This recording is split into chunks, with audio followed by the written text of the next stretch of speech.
Hello, my name is Jacob Flynn, and I will first be presenting on the Afghanistan War. To understand the war, we must first know why we were fighting there at all. It all goes back to the attacks on 9/11. The 19 men seen here were found to be responsible for the attacks on September 11th. They were also all found to be members of Al-Qaeda. Their leader, Osama bin Laden, and the rest of Al-Qaeda were currently operating out of Afghanistan, where the Taliban were allowing them to thrive. The U.S. and the UN demanded that Osama bin Laden and other high-ranking officials of Al-Qaeda be turned over to be tried in court for their crimes, but the Taliban refused. Because of this, Operation Enduring Freedom began on October 7th with the American and British bombing of military bases in Afghanistan. The Northern Alliance then advanced throughout Afghanistan with help from the U.S. troops on the ground and many other countries through the air and also providing logistical support. They continued taking cities throughout Afghanistan until on November 13th they took Kabul with no resistance from Taliban fighters. They then continued across Afghanistan and eventually took the spiritual home of the Taliban on December 6th. This was a major victory. The Battle of Tora Bora then took place on December 3rd to the 17th in 2001. This was a major success for U.S. troops and the Northern Alliance. It marked the destruction of the last Taliban stronghold in Afghanistan, and Osama bin Laden was almost caught. One of the last major military operations in Afghanistan was Operation Anaconda. Its goal was to eliminate Taliban and Al-Qaeda forces in the mountains between Afghanistan and Pakistan. It was a major success as 800 Taliban and Al-Qaeda fighters were either captured or killed in the operation.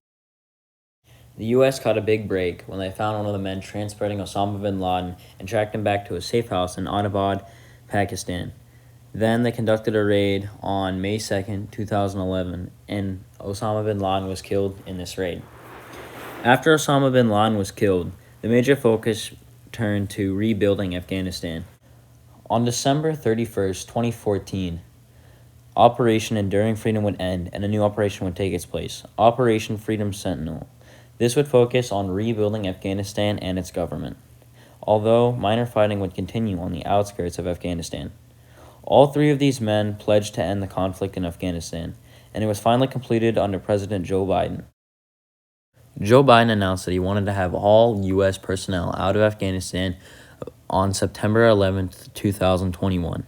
As the U.S. pulled troops out of Afghanistan, the Taliban presence increased, and it gradually took back cities, which fell to the Afghanistan people which the U.S. had trained for years. And it continued until on August 13th, the Taliban took over Afghanistan's capital, Kabul. On August 31st, Biden would announce that the Afghanistan war was over. Throughout the Afghanistan war, the U.S. was fighting another war in the Middle East, the Iraq War. Prior to the war, the UN had been inspecting Iraq for weapons of mass destruction, which they believed Iraq had been producing in the past. The U.S. then believed that Iraq was interfering with the searches, and they also argued that they assisted Al-Qaeda in their terrorist actions on 9/11. Because of this, the U.S.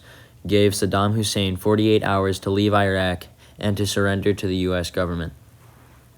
When Saddam refused, the U.S. then bombed Iraq. This would become known as Operation Iraqi Freedom, and it was very unpopular with other countries. After the bombings, the U.S. would then invade Iraq from Kuwait and advance north towards Baghdad, Iraq's capital. Another front would be opened up later in the north with help from a resistance fighter like the Kurdish people of northern Iraq. The U.S. would quickly reach Baghdad and would take the capital, and only a few days later, the last Iraqi stronghold would fall in Saddam Hussein's hometown. Soon after taking Baghdad, the U.S. would announce that major fighting was finished in Iraq, and then Saddam Hussein was caught hiding in a tiny hole outside a farmhouse, and he was then given back to Iraq and executed publicly on December 30th, 2006, after being found by U.S. troops on December 13th, 2003. The U.S. would continue to occupy Iraq and see lots of civilian violence directed at the government, and it would cost many American lives as well. Because of this, the war grew very unpopular, and the two main reasons for going to war in the first place were both found to be false when no evidence was found connecting Iraq to Al-Qaeda, and there were no nuclear weapons or weapons of mass destruction found on Iraq. The war would finally end after negotiations, with a ceremony on December 15th in Baghdad on 2011.